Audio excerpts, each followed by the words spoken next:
Sekarang kita bahas tentang menjaga rahasia. Allah Subhanahu wa taala berfirman, wa ufu bil ahdi innal ahda kana mas'ula, dan penuhilah janji atau sumpah. Karena janji itu akan ditanya oleh Allah.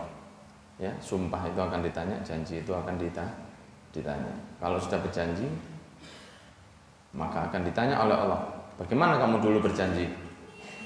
Apa kamu ingkar atau kamu tetap? Seperti itu.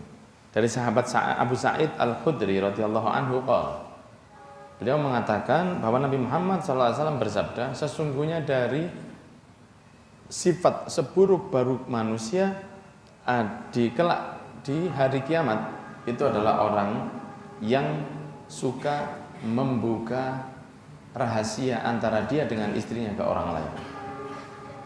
Ya, antara dia dengan istrinya atau antara istri dengan suaminya. Kemudian yang suka membuka rahasianya antara dia dengan istrinya kepada orang lain, dia ceritakan, istri saya itu begini, atau suami saya itu begini, tapi rahasia, sifatnya aib. Bukan misalnya istri saya itu alhamdulillah kalau pagi itu selalu menyiapkan masakan untuk anak-anak saya, atau istri saya itu kalau pengajian dia selalu hadir kajian itu tidak ada masalah. Tapi ini aib, hubungannya ini mestinya dijaga rahasia antara suami istri. Jadi apa maksud saya ini? Ini loh, maka minggu ngarep wis pindah omah. Nah, orang kalau cerita antara dia dengan istrinya diterangkan ke orang lain, itu orang nanti kedudukannya paling buruk di hari kiamat. Jadi jangan cerita apapun tentang jenengan dan istri jenengan ke orang lain. Apa manfaatnya? Apa manfaatnya? Bisa jadi membuat orang lain tertarik dengan istri jenengan. Fotonya itu jangan ditaruh di sebagai wallpaper. Nah, biasanya kan wallpaper itu selalu apa? Wallpaper saya ini hutan, paling enak hijau. Ya. Jangan wallpaper itu istrinya. Ada apa? Cinta. Gak perlu gitu, Pak. Gak perlu ditaruh di wallpaper istrinya atau di tempat WhatsApp-nya. Ini WhatsApp saya itu background-nya abu-abu. Karena abu-abu itu paling bagus kalau untuk menunjukkan bubble atau gelembung chat di WA atau Telegram. Itu paling enak pakai warna abu-abu. Ya, paling enak pakai warna abu-abu. Kalau wallpaper saya pakai warna hijau. Enggak usah pakai macam-macam bergaya. Ya. Enggak usah pakai macam-macam bergaya. Misalnya diberi warna istrinya. Nah, kadang-kadang nanti ada waktu minta tolong difotokan, waktu mau difotokan begini, plek kelihatan istrinya. Itu loh. Kenapa enggak pakai yang polos saya biasa? Biasa aja. Karena ada kemungkinan suatu saat dipegang orang, difotokan, kelihatan istrinya balik-balik begitu. Nah, sebaiknya itu biasa saja, jangan. Simpan rahasia. Jangan istrinya fotonya ditaruh di rumah. Supaya orang lihat. Lah apa wong bojone dhewe didelokno wong?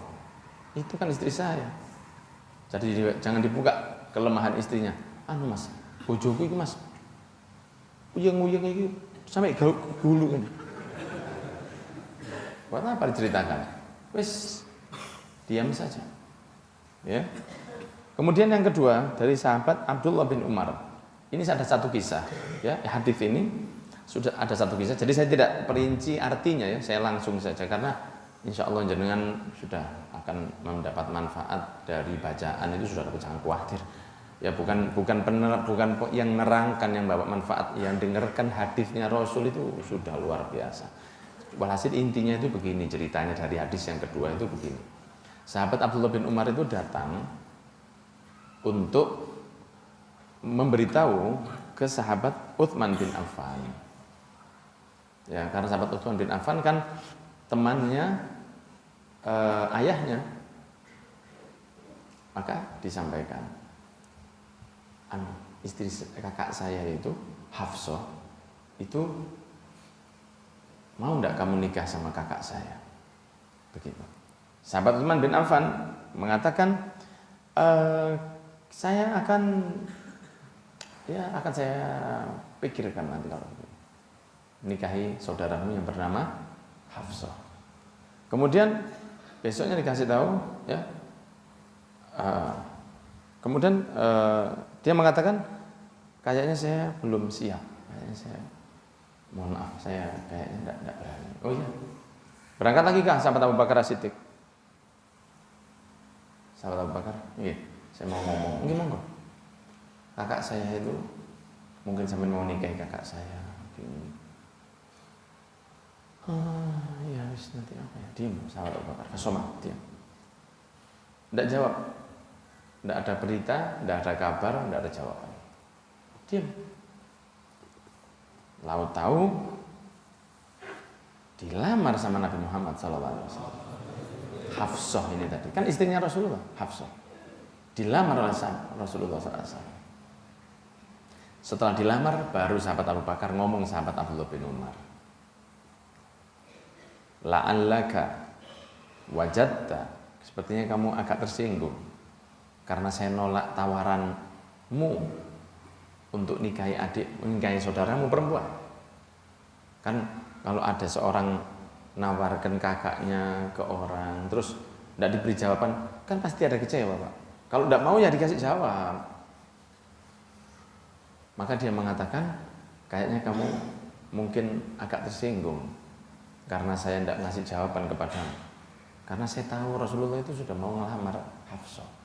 Cuman saya diam, saya tidak mau menceritakan padamu. Seandainya Rasulullah kemarin tidak jadi, saya terima nikahnya. Makanya saya tidak jawab dulu, supaya jelas dulu. Oh Rasulullah jadi, ya sudah, berarti dinikahi Rasulullah. Ya lebih baik kamu daripada nikah saya. Tapi kalau Rasulullah tidak jadi, tak terima tawaranmu tadi. Jadi itu memohon supaya kamu paham bahwa saya tidak menjawab bukan karena saya tidak mau atau tidak mengindahkan tawaranmu, tapi karena saya menjaga rahasianya Kanjeng Nabi. Itu dulu begitu. Bukan begini. Ya begini, Cak. Ngomong-ngomong rahasia. Aslinya enggak pakai begitu. Oh ya, diam. Sampai dilamar Rasul. Begitu sudah dilamar Rasul, baru dia cerita. Sebenarnya Rasul itu sudah mau melamar, sudah ada kabar itu dan saya tahu. Cuman saya tidak mau ngabari apapun karena jaga rahasia. Itu begitu. Jadi jangan sampai tok. Lagi, tak kadang. Sampean tok, ini sampean tok, ini sampean tok. Masuk ke WhatsApp, wassalam. Buyar, gitu ya. Itu saking jaganya rahasia. Kemudian yang ketiga dari Siti Aisyah, ini juga, ini kisah antara istri-istri Rasul dengan putri Nabi Muhammad SAW, yaitu Siti Fatimah. Ketika ada beberapa istri Rasul sedang duduk dengan Rasul, datang Siti Fatimah. Cara jalannya persis seperti Nabi, cara ngomongnya sama seperti Nabi. Rasulullah versi perempuan. Pelak sudah Siti Fatimah itu dengan Rasul sallallahu alaihi wasallam. Kemudian datang dipanggil oleh Nabi Muhammad sallallahu alaihi wasallam. Dipeluk oleh Rasul, disambut ahlan wa sahlan, rahaba. Ya ini rahaba itu menyambut, makanya dikatakan marhaban. Fi'ilnya apa? Rahaba. Marhaban itu selamat datang, menyelamati datang, menyelamat datangkan, atau apa? Menyambut ya, menyambut. Kemudian marhaban, ya ibnati, selamat datang, wahai putriku yang kucintai. Didudukkan di sebelahnya Nabi Muhammad SAW. Kemudian dibisiki sesuatu oleh Rasulullah SAW. Langsung nangis itu tidak bisa ditahan. Nangis itu tidak bisa ditahan. Sahabat istri-istrinya Rasul itu heran. Kok ada apa ini? Siti Fatimah itu nangis luar biasa. Tidak bisa ditahan nangisnya. Kemudian dibisik lagi. Satu hal, berhenti nangisnya, langsung senyum luar biasa, seperti tidak nangis sebelumnya. Nah itu sampai selesai Pisah dari rumah itu, pulang Rasulullah, Siti Fatimah juga pulang, istri-istri Rasul kembali ke rumah mereka masing-masing, tidak ada yang tanya. Itu orang dulu, Pak. Jadi jangan bilang edukasi sekolah itu menjadikan orang pinter, gak mesti. Agama ini loh yang garai orang pinter. Ini kalau zaman sekarang ya pasti kepo, Pak. Didudukkan apa tadi? Dulu zamannya Rasulullah SAW, didikannya Rasulullah, gitu diam semua, tidak ada yang tanya. Tidak ada yang tanya. Sampai Rasulullah wafat. Setelah Rasulullah wafat, baru Siti Aisyah tanya, ingat kamu dulu waktu kamu di PCI, kamu nangis, di PCI lagi, kamu senyum. Nah, ya ingat. Amalan, fana. Kalau sekarang, oke. Saya ceritakan. Ketika Rasul membisikkan bisikannya yang pertama kepada saya, itu saya diberitahu bahwa Rasulullah itu bilang, malaikat Jibril itu biasanya datang 1 kali, kadang-kadang 2 kali. Tapi tahun ini datangnya 2 kali sama saya. Sepertinya saya mau meninggal dunia. Sepertinya saya akan meninggal dunia. Itu saya nangis sejadi-jadinya. Kemudian sebentar lagi dibisikkan lagi oleh Nabi Muhammad SAW, Fatimah, kamu apa tidak ridho kalau kamu nanti jadi wanita yang nomor 1 nanti ada di dalam surganya Allah Subhanahu wa ta'ala. Nah, setelah saya diberitahu seperti itu, maka saya senyuman yang kamu lihat seperti akan tadi itu belum sempat nangis. 2 kali bisikan, dan di riwayat lain disebutkan kamu adalah keluargaku yang pertama menyusul kepada saya. Ya, ada di riwayat lain, sehingga senyumnya Siti Fatimah itu karena tidak lama saya mau mati, berhenti nangisnya, langsung tersenyum karena mau nyusul Rasulullah ke alam barzakh. Itu menjaga rahasianya seperti itu. Jadi tidak ada yang tanya. Begitu pula dengan hadis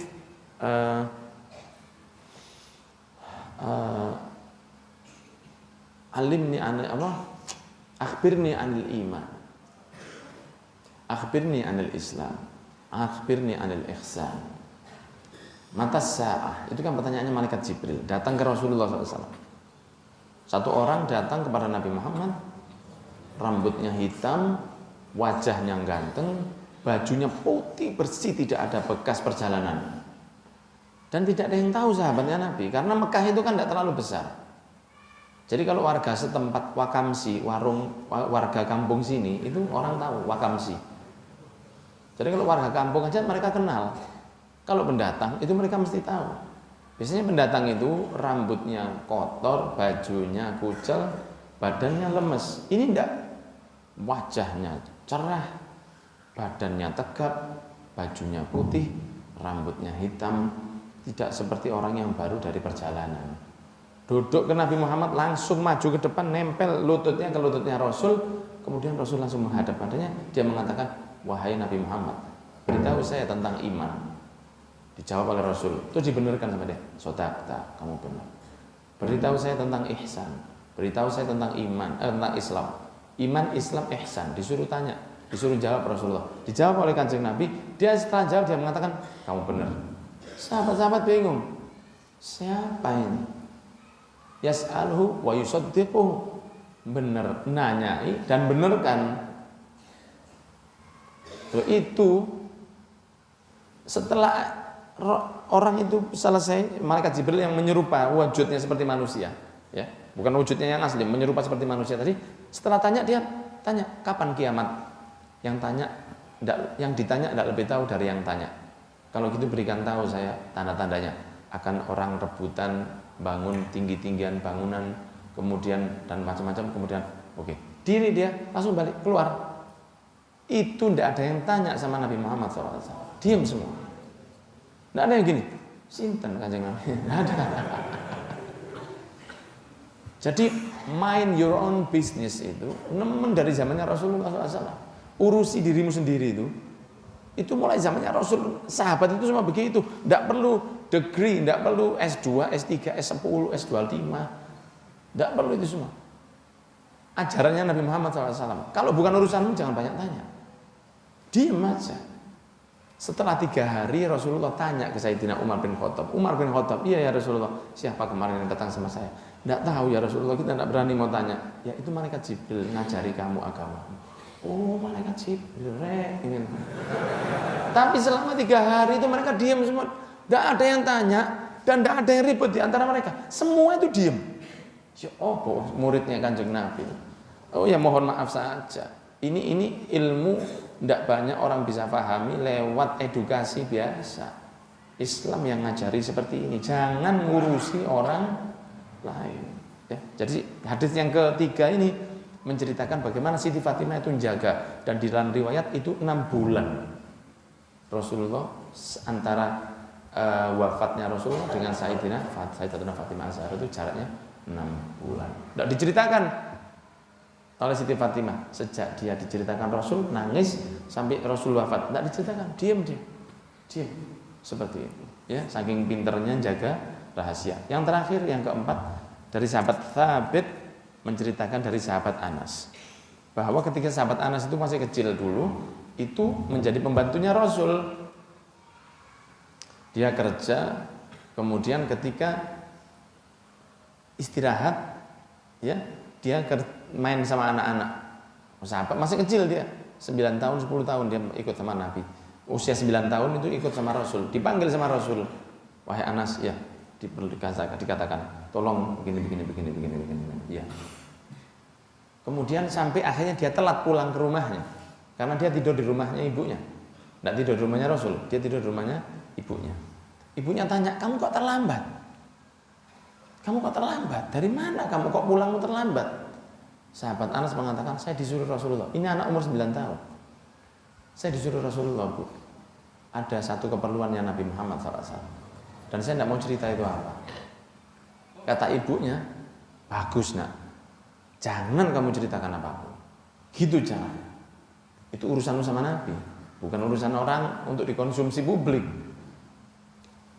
Akhirnya sahabat Anas mengatakan, coba seandainya ada satu hal yang antara Rasul itu saya boleh cerita, kamu yang pertama saya ceritain, wahai Thabit. Jadi banyak kejadian itu yang kita tidak tahu. Jadi bukan semuanya itu ada di kitab hadis, enggak. Banyak kehidupan Rasul itu yang tahu ya antara Rasul dengan sahabat itu saja. Memang itu tidak untuk di-share. Ya Rasul dengan sahabat itu saja, Rasul dengan putri-putrinya, Rasul dengan putra-putranya. Ya itu. Ya, ketika masih kecil mereka. Seperti itu. Jadi ada beberapa hal yang tidak disampaikan ke masyarakat umum. Tapi lihatlah bagaimana cara mereka menjaga rahasia sampai wafatnya Rasul pun tidak diceritakan. Ya, saking perlunya menjaga rahasia. Semoga kita bisa begitu. Jadi jangan gak kuat aku harus cerita. Wah jangan. Lain ya. Wallahu a'lam bishawab.